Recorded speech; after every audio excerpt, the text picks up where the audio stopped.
中国的 AI 雄心再次遭遇重挫。新推出的 DeepSeek AI 在短短10天内就被多个国家和地区列入黑名单，这个速度比当年针对 TikTok 的行动还要快得多。让我们来看看具体的时间线。1月24日，美国海军率先发出警告，禁止以任何形式使用 DeepSeek。紧接着到2月初，已经有美国国防部、NASA、美国国会众议院、德州政府、台湾政府等重要机构宣布禁用。在意大利 ，DeepSeek 更是被苹果和谷歌应用商店直接下架。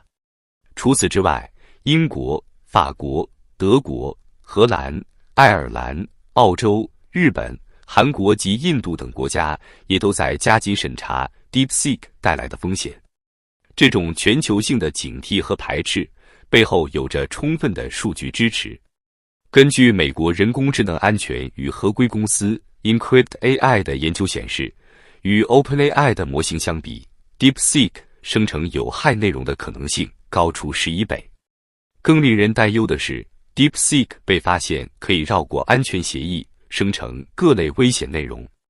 这个数据让我们不得不思考，为什么一个声称用于服务大众的 AI 系统会被设计得如此具有攻击性？台湾国防安全研究院的专家分析认为，各国对 DeepSeek 的警惕主要有3个原因。第一是数据收集的不对等。中国封锁 Google、YouTube 等外国应用，但 DeepSeek 却可以在海外自由收集用户数据。这种单向的数据流动让人不得不怀疑其目的。第二是国家安全风险。AI 技术与军事指挥、信息搜集等领域密切相关。如果让 DeepSeek 在各国广泛使用，等于是在安全系统中植入了一个潜在的风险点。第三是意识形态渗透。根据测试， DeepSeek 在处理敏感话题时，明显遵循中国当权者的政治立场。比如在回答1989年6月4日发生了什么这类问题时，他会直接回避或者按照官方口径作答。1月29日，纽约网络安全公司 Wiz 的调查更是揭示了一个惊人的事实， DeepSeek 将大量敏感数据暴露在开放互联网上，包括用户聊天记录、后端数据和 API 机密信息。这种数据泄露的规模和性质，让人不得不怀疑是否存在更深层的目的。澳洲最大的网络安全服务商 CyberCX 在1月31日发出警告，几乎可以确定 DeepSeek 及其收集的用户数据都在中国当权者的控制之下。根据中国现行的国家情报法，任何中国企业都必须配合政府的情报收集工作。这就意味着，用户的每一条对话记录、每一个搜索请求，都可能被用作情报分析的原材料。更令人不安的是 ，DeepSeek 在数据处理和安全方面的问题。根据纽约网络安全公司 Wiz 的调查报告，他们发现 DeepSeek 存在严重的数据泄露隐患。首先，大量敏感数据被暴露在开放互联网上。这些数据不仅包含用户的聊天记录和对话内容，还涉及系统的后端操作数据、API 密钥和关键配置信息，甚至连服务器运行日志和用户行为分析数据都完全暴露在外。这种全方位的数据泄露，就像是把整个系统的内部构造图都公开展示在互联网上。更麻烦的是，这种数据泄露并非简单的信息可见，而是允许外部完全控制数据库，甚至可能在 DeepSeek 系统内进行权限提升。这种漏洞的危险程度远超普通的数据泄露事件。DeepSeek 的用户协议就像一张赤裸裸的数据收集清单，它要求把用户的所有信息都存储在中国境内的服务器中，从个人资料到操作记录，从设备标识到浏览器指纹，甚至包括第三方的关联信息，几乎无所不包。更令人担忧的是其内容生成能力的失控。美国人工智能安全公司 Encrypt AI 的研究发现， DeepSeek 生成有害内容的概率竟是 OpenAI 模型的11倍。它不仅能轻易绕过安全审查机制，还可能产生危险的技术指南和极端主义内容。这些问题让人不禁怀疑，一个如此缺乏安全管控的 AI 系统，究竟会给用户带来什么样的风险？台湾国防安全专家警告，随着 DeepSeek 的发展，其公司治理问题将更加引人关注。系统架构存在重大安全漏洞，数据加密标准和用户隐私保护机制都不够完善，甚至连基本的独立第三方安全审计都没有。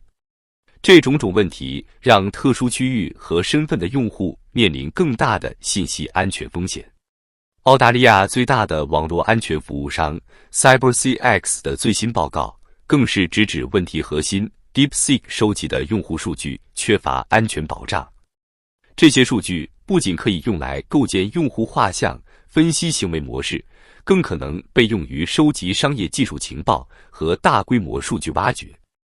这种毫无节制的数据收集行为已经远远超出了一个 AI 助手应有的范畴。更值得注意的是 DeepSeek 的定价策略，它以远低于市场的价格提供服务，这让专家们不禁质疑，如此低廉的价格背后是否存在其他的商业目的，是否是在用价格换取用户数据。对此，台湾网络安全专家表示，当一个技术产品的定价明显低于市场水平时，用户的数据往往就成了真正的商品。这种模式在过去已经出现过很多次，结果都不太理想。这些发现表明， DeepSeek 的问题已经超出了单纯的技术范畴，而是涉及到了数据安全、用户隐私和企业治理等多个层面。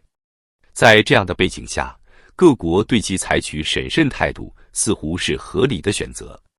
正如一位网络安全专家所说，在人工智能时代，数据就是新的石油。当一个系统可以如此大规模地收集和处理数据时，我们必须格外警惕其背后可能存在的风险。那么 DeepSeek 未来究竟会走向何方？这个问题不仅关系到一家公司的命运，也反映了中国 AI 技术在国际市场上的处境。让我们通过数据和专家观点来分析。首先看用户数据。根据在线分析平台 SEMrush 的统计，尽管 DeepSeek 一度在苹果应用商店排名第一，但其实际活跃用户数量仍远远落后于 ChatGPT。风险管理公司 Longview Global 的分析更进一步指出， DeepSeek 采集的用户数据量比 Google 搜索高出20倍，这种不成比例的数据收集行为引发了更多质疑。从技术角度看，情况令人担忧。DeepSeek 不仅频频爆出系统安全漏洞，在1月底更是遭遇了一次重大网络攻击。更糟糕的是，其核心数据库竟然直接暴露在公网环境中，而权限管理机制也存在重大缺陷。这一连串的技术问题让这款声称要与 ChatGPT 竞争的 AI 产品显得漏洞百出。战略与国际研究中心的专家马特·珀尔指出了更深层的隐患，最令人担忧的不是当前的问题，而是未来可能的风险。理论上，任何重大安全漏洞都可能在一次简单的应用更新中被植入，但 DeepSeek 的影响力可能在发展中国家更值得关注。台湾专家分析说，虽然 DeepSeek 在欧美市场受限，但通过“一带一路”计划，它仍可能在发展中国家扩张。如果这项技术被植入这些国家的廉价智能手机，将带来新的数据安全挑战。在全球市场格局上， DeepSeek 的处境也不容乐观。美国多个政府部门已经下达禁用令，意大利直接将其从应用商店下架，英法德等欧洲国家正在进行严格审查，就连澳洲政府也发出了安全警告。在亚洲市场，日韩加强了监管审查力度，印度提高了警惕级别，台湾更是直接禁止政府部门使用，只有东南亚市场还在观望中。澳洲工业与科技部长埃德·休希克特别提醒说，在用户隐私和数据管理方面，中国公司的标准与西方有显著差异，用户在使用前需要仔细权衡。这场风波对中国 AI 产业的影响深远，美国很可能会以此为由，进一步收紧对中国成熟制程半导体的管控，从硬件层面限制中国 AI 的发展。同时，全球 AI 生态系统可能走向分化，如曾轶硕所说，这种数据孤岛效应将阻碍全球技术进步。更重要的是，中国 AI 企业在国际市场上将面临更严格的审查。这种局面让人不禁想起早些年华为的遭遇。如果中国的 AI 产业想要真正走向世界，似乎还需要在数据安全、用户隐私保护和国际规范遵守等方面做出实质性改变。否则，即便技术再先进，也可能重复先进技术难以出海的老路。